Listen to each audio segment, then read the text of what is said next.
Hey everybody, I'm Tim Hockett.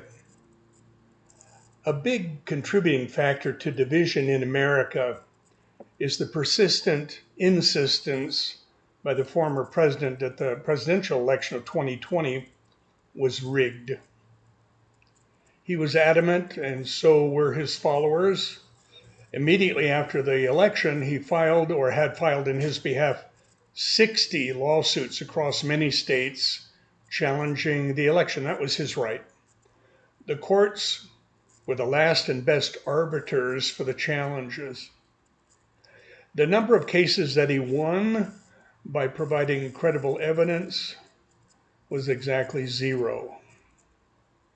You see, there was no widespread fraud, certainly no incidents or systematic flaws that determined the outcome of the election, not even close.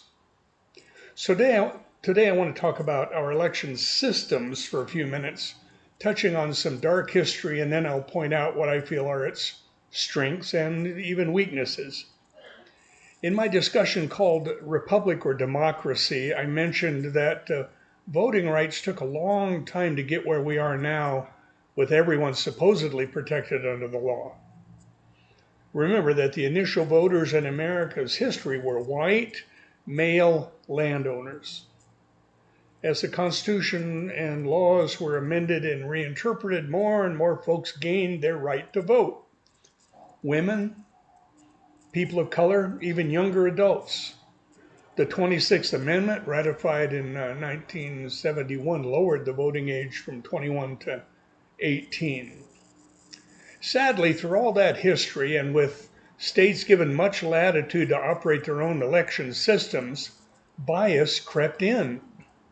I've already mentioned how some states imposed, poll taxes and used literacy tests or even required some to vouch for you if you were to vote. Today, there are still attempts to make it difficult for certain populations to vote, almost always in neighborhoods or precincts of color, namely too few polling places. This forces people to wait in long lines in order to vote. This happens mostly in the South and in the East. Folks often wait so long that polling places will actually have to stay open a bit later than planned to accommodate voters. I could see this happening once, due to poor planning, but this has gone on for years. I think it's just plain wrong. Imagine standing in line for hours to vote. And some states have even outlawed providing bottles of water to people waiting in line. Does that sound like they are supporting their citizens?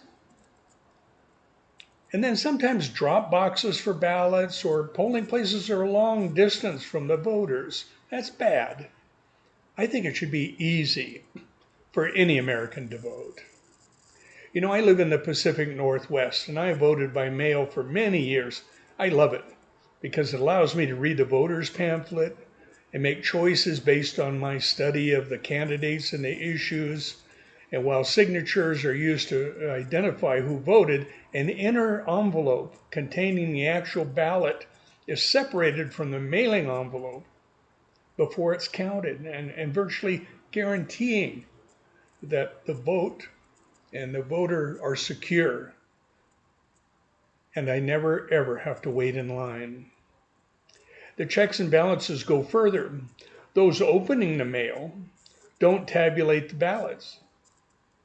This is a similar system used across the entire United States when it comes to service people, those in the armed forces, or diplomats who can't make it home to vote. It's also used for Americans, citizens living abroad, who can still vote.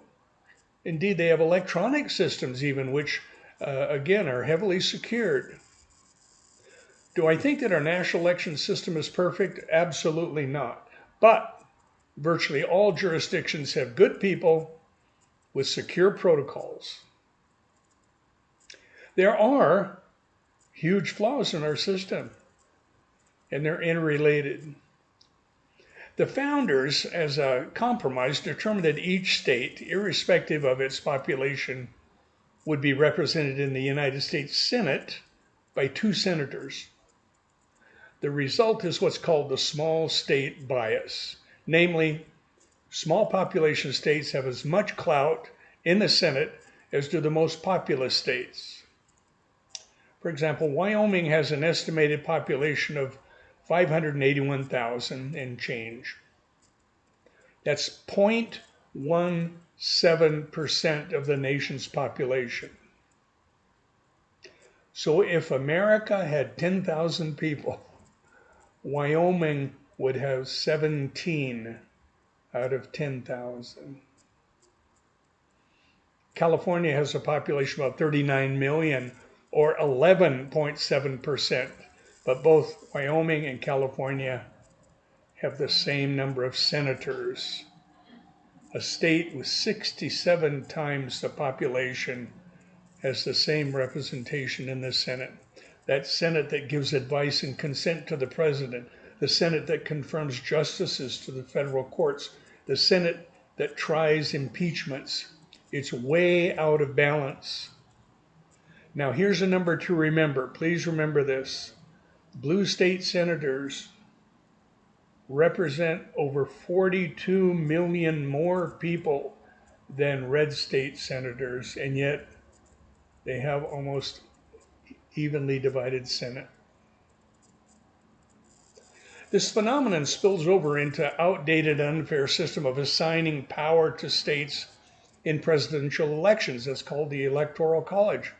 It's the aggregate of one elector for each senator and for each representative that each state has in Congress, right? Thus, Wyoming has 2 senators, 1 representative, so it gets 3 electors. So do North and South Dakota and Vermont, a few other very low population states. Texas, however, gets 40. New York, 24. California, 54, and so on.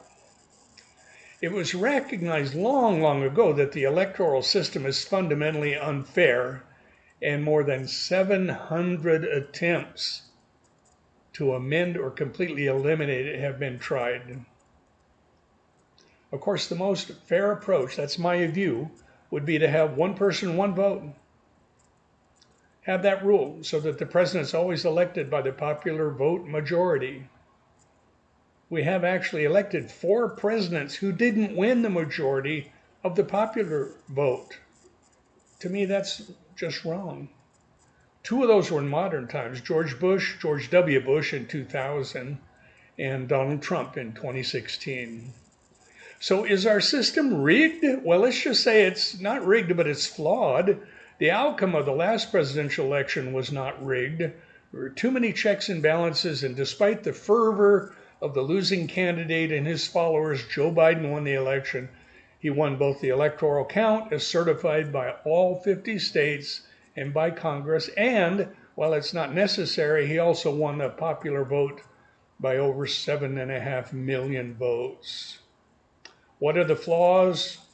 The award of 2 senators per state and the Electoral College give a huge bias to small population states.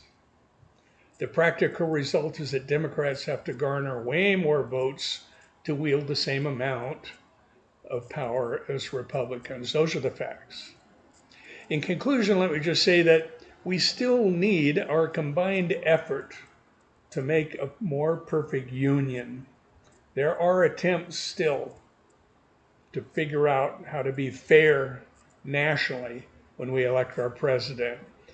One effort is for all states to agree that they will give their electors to the winner of the popular vote. All right. Meanwhile, I urge you to register. I urge you to vote. Think these things through. Research on your own. Oh, and here's some homework. Read up on the phenomenon called gerrymandering. As always, I welcome your feedback. Thanks for watching. I'm Tim Hart. Hey, before you go, I want you to know that I'm just trying to do my part to help us overcome crippling division in America. You can really help by subscribing, by watching these videos, and by sharing them with others. Hope you have a great day.